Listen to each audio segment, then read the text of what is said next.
आज हम पढ़ेंगे लेसन नंबर 8 काकस्य चातुर्यम। ये एक छोटी सी कहानी है। इसमें बताया गया है कौवे की चतुरता के बारे में। कौवे की चतुरता तो आप सबने बहुत सुनी होगी ना। सिर्फ पानी पीने और कंकड़ फेंकने की चतुरता ही नहीं है, बहुत सारी उसकी चतुरता से जुड़ी हुई ये कहानी है। पंचतंत्र से ली गई कहानी है। तो चलिए हम पढ़ते हैं। एकस्मिन् वने एका वटवृक्षा अस्ति। एक जंगल में एक वट वृक्ष यानी बनियान ट्री बरगद का पेड़ है। तत्र काकः वसति, वहाँ कौवा रहता है। काकस्य पत्नी शावकैः सह तत्रैव वसति। कौवे की पत्नी बच्चों के शावक यानी जो चिड़िया के बच्चे होते हैं उनको शावक कहते हैं। शावकैः सह तत्रैव वसति, कौवे की पत्नी बच्चों के साथ वहाँ ही रहती है। तस्य वृक्षस्य अधः कोटरे एका सर्पः वसति। उसके वृक्ष के नीचे कोटर यानी पेड़ के अंदर जो आप बड़े मोटे मोटे होते हैं ना, बीच में आप खाली जगह देखते होंगे, तो उस खाली जगह को जो होल सा होता है उसे हम कोटर कहते हैं। तो वृक्षस्य अधः कोटरे एका सर्पः वसति। वृक्ष के नीचे कोटर में एक सांप रहता है। There is a banyan tree in a forest. A crow lives there. The crow's wife also lives there herself with the young ones. A snake lives in a hollow under the tree. एकदा काका भार्यया सा आहारार्थम गच्छति। एक बार कौवा पत्नी के साथ खाने के लिए जाता है। तदा सर्पः एकम शावकम खादति। तब सांप एक बच्चे को खाता है। एक बार जब कौवा अपनी पत्नी के साथ खाना ढूंढने के लिए या खाना खाने के लिए जाता है, तब सांप उसके एक बच्चे को खा लेता है। Once the crow goes with his wife for food, at that time the snake eats a young one. यदा काका आगच्छति पश्यति च। जब कौवा आता है और देखता है, एका शावकः नीरे नास्ति। एक बच्चा घोंसले में नहीं है।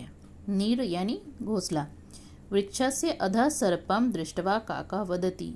पेड़ के नीचे सांप को देखकर कौवा बोलता है, अहो एषः दुष्ट सर्पः शावकम खादति। अरे ये इस दुष्ट सर्प ने बच्चे को खा लिया।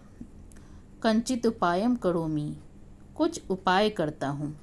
इति विचिन्त्य काकः नदीं प्रति गच्छति। ऐसा सोचकर, विचिन्त्य यानी विचार करके, सोच करके कौवा नदीं प्रति गच्छति यानी नदी की ओर, नदी की तरफ जाता है। The crow comes and sees that one young is not in the nest. Seeing the snake under the tree, the crow says, O this cruel snake eats the chicks. I must do something.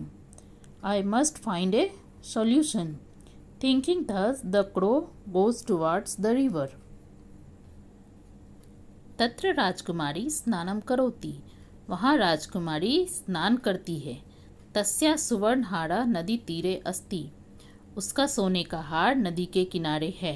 चतुरः काका सुवर्णहारम अपहरति। चतुर कौवे ने सुवर्णहार का अपहरण कर लिया यानी चुरा लिया। There is a princess is taking a bath. Her gold necklace is on the river bank. The clever crow picks up the gold necklace. काका सुवर्णहारम कोटरस्य अंतः क्षिपति। कौवे ने सोने के हार को कोटर के अंदर फेंक दिया। सैनिका काकस्य पृष्ठे आगच्छति। सैनिक कौवे के पीछे आते हैं। कोटरे सुवर्णहारम सर्पम च पश्यति।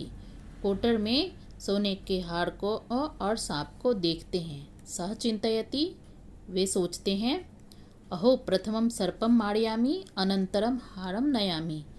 वह सोचता है, अरे पहले सांप को मारता हूँ, उसके बाद हार को लेता हूँ। The crow drops the gold necklace inside the hollow. The soldier goes behind the crow.